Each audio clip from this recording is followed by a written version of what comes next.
नमस्कार, आप देख रहे हैं 4 PM। मैं हूं आपके साथ सिमरन। लोकसभा चुनाव को लेकर सभी दल एक्टिव मोड में नजर आ रहे हैं। सभी दलों के नेता लगातार बड़े बड़े दावे कर रहे हैं। नेता जनसभा करके अपने खेमे को मजबूत कर रहे हैं, साथ ही दूसरे दलों के नेताओं पर भी जमकर घेर रहे हैं। आपको बता दें कि 5 चरणों के लोकसभा चुनाव संपन्न हो चुके हैं और अब 6वें चरण के लिए तैयारियां जोरों पर हैं। चुनावी प्रचार में नेता दिन रात एक कर दे रहे हैं, फिर चाहे वो सत्ताधारी दल भाजपा के नेता हो या फिर एमी दलों के नेता, सभी अपना खेमा मजबूत करने में जमकर बयानबाजी कर रहे हैं। लेकिन इस चुनावी मौसम में दिल्ली का सियासी पारा खूब हाई है। मामला शुरू हुआ था दिल्ली के मुख्यमंत्री अरविंद केजरीवाल की गिरफ्तारी से और अब ये आज सबसे ज्यादा सीटों वाले राज्य उत्तर प्रदेश तक आ पहुंची। ऐसा हो भी क्यों ना, दरअसल भाजपा द्वारा लगाई गई आग की लपटें अब खुद के खेमे को जलाने वाली है। ऐसा हम इसलिए कह रहे हैं क्योंकि दिल्ली के मुख्यमंत्री सीएम योगी को लेकर लगातार ऐसे दावे कर रहे हैं जिसने बीजेपी की नींद उड़ा दी है। दरअसल दिल्ली के सीएम अरविंद केजरीवाल दिल्ली की तिहाड़ जेल से बाहर आते ही सबसे पहले हमला भाजपा पर बोला।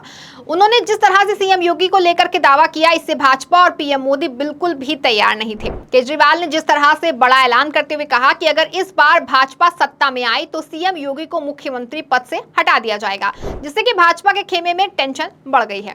केजरीवाल की ये बातें सुनकर ना सिर्फ भाजपा टेंशन में है, बल्कि भाजपा के कार्यकर्ता भी भाजपा की इस नीति से नाराज हैं। उनका कहना है कि अगर सीएम योगी को हटाया गया तो सियासी भूचाल आ जाएगा। खैर, अब ये मामला आग की तरह आगे बढ़ता जा रहा है। जब से केजरीवाल ने इसे लेकर भी बयान दिया है, तब से ही सियासी रुख बदल सा गया है। प्रदेश में भले ही 80 सीटें हैं, लेकिन अब इन सीटों पर फर्क पड़ता दिखाई दे रहा है। अब आलम यह हो गया है कि गृह मंत्री अमित शाह की जनसभा में लोग पहुंचने से बच रहे हैं, कुर्सी खाली दिखाई देने लगी है। एक दौर था जब भाजपा अपने आगे किसी को भी कुछ नहीं समझती थी। भाजपा का कहना था कि पीएम मोदी के सामने कोई और चेहरा ही नहीं है जो कि पीएम मोदी का मुकाबला कर सके। लेकिन एक दौर आज का है जब भाजपा के नेता जो हैं वो खुद कह रहे हैं कि इस बार के चुनाव में पीएम मोदी के सामने सीधी टक्कर राहुल गांधी से है। ऐसे में भाजपा का समीकरण अब दिल्ली से लेकर यूपी तक बदलता जा रहा है। एक तरफ राहुल गांधी के यूपी में एंट्री से भाजपा का माहौल यूपी के लिए बदल गया है, तो वहीं दूसरी तरफ चुनाव के दौरान दिल्ली के मुख्यमंत्री अरविंद केजरीवाल के जेल से बाहर आने से दिल्ली का राजनीतिक पारा भी बढ़ गया है और सातों सीटों का माहौल एकाएक बदल सा गया है। हालांकि सीएम केजरीवाल जब से जेल से बाहर आए हैं, तब से ही वो भाजपा पर जमकर बरस रहे हैं। दिल्ली के मुख्यमंत्री अरविंद केजरीवाल ने नरेंद्र मोदी सरकार पर एक बार फिर हमला करते हुए कहा कि 4 जून को ये सरकार जा रही है, जनता इस तानाशाही सरकार को अब कतई बर्दाश्त नहीं करेगी। अरविंद केजरीवाल ने दावा किया कि इस चुनाव में इंडिया गठबंधन को 300 से अधिक सीट का जनादेश मिलेगा। उन्होंने कहा कि जैसे जैसे चुनाव के चरण पूरे हो रहे हैं, ये स्पष्ट होता जा रहा है कि बीजेपी सरकार को जनता खारिज कर रही है। 5वें चरण के मतदान के बाद यह स्पष्ट हो गया है कि 4 जून को ये सरकार जा रही है। इतना ही नहीं, उन्होंने अमित शाह के बयान का जिक्र करते हुए कहा कि कल वो दिल्ली आए थे और दिल्ली आकर उन्होंने देश के लोगों को गाली दी। उन्होंने कहा कि आम आदमी पार्टी के सपोर्टर जो हैं वो पाकिस्तानी हैं। अरविंद केजरीवाल ने कहा, उनसे पूछना चाहता हूं कि दिल्ली के लोगों ने हमें वोट दिया, पंजाब के लोगों ने हमें वोट दिया, गुजरात के 14% लोगों ने हमें वोट दिया, क्या वे पाकिस्तानी हैं? साथ ही उन्होंने जो कुछ भी कहा, आप वीडियो में देखिए। दूसरी बात आज मैं करना चाहता हूं, कल अमित शाह जी दिल्ली आए थे और दिल्ली आकर उनकी सभा में बताया जाता है, जो लोग वहाँ मौजूद थे 500 से भी कम लोग थे, और दिल्ली आकर उन्होंने देश के लोगों को अनर्गल गाली गलौज करना चालू किया, जनता को गाली देने लगे। उन्होंने कहा कि आम आदमी पार्टी के सपोर्टर पाकिस्तानी हैं। मैं उनसे पूछना चाहता हूं, दिल्ली के लोगों ने हमें 62 सीट 56% वोट शेयर दे के सरकार बनाई है, क्या दिल्ली के लोग पाकिस्तानी हैं? पंजाब के लोगों ने हमें 117 में से 92 सीट्स दे के सरकार बनाई है, क्या पंजाब के लोग पाकिस्तानी हैं? गुजरात के लोगों ने हमें 14% वोट दिया, क्या गुजरात के भी लोग पाकिस्तानी हैं? गोवा के लोगों ने हमें प्यार दिया, विश्वास दिया, क्या गोवा के लोग भी पाकिस्तानी हैं? पंचायत के चुनाव में, म्यूनिसिपैलिटी के चुनाव में उत्तर प्रदेश में, आसाम में, मध्य प्रदेश में और देश के कई हिस्सों में आम आदमी पार्टी के पंच, सरपंच, म्यूनिसिपल मेयर, काउंसलर चुने गए जगह जगह, क्या इस देश के सभी लोग पाकिस्तानी हैं? ये क्या बात कर रहे हैं आप? आपको प्रधानमंत्री जी ने अपना वारिस चुना है, इस बात का आपको इतना अहंकार हो गया कि आप लोगों को गालियां देने लगे, धमकियां देने लगे। अभी तो आप पीएम बने नहीं हैं और आपको इतना अहंकार हो गया। आपकी जानकारी के लिए बता दूं कि आप पीएम नहीं बन रहे हैं, क्योंकि 4 जून को लोग बीजेपी की सरकार नहीं बना रहे हैं। बीजेपी जा रही है थोड़ा अहंकार कम कीजिए और जनता को गाली मत दीजिए।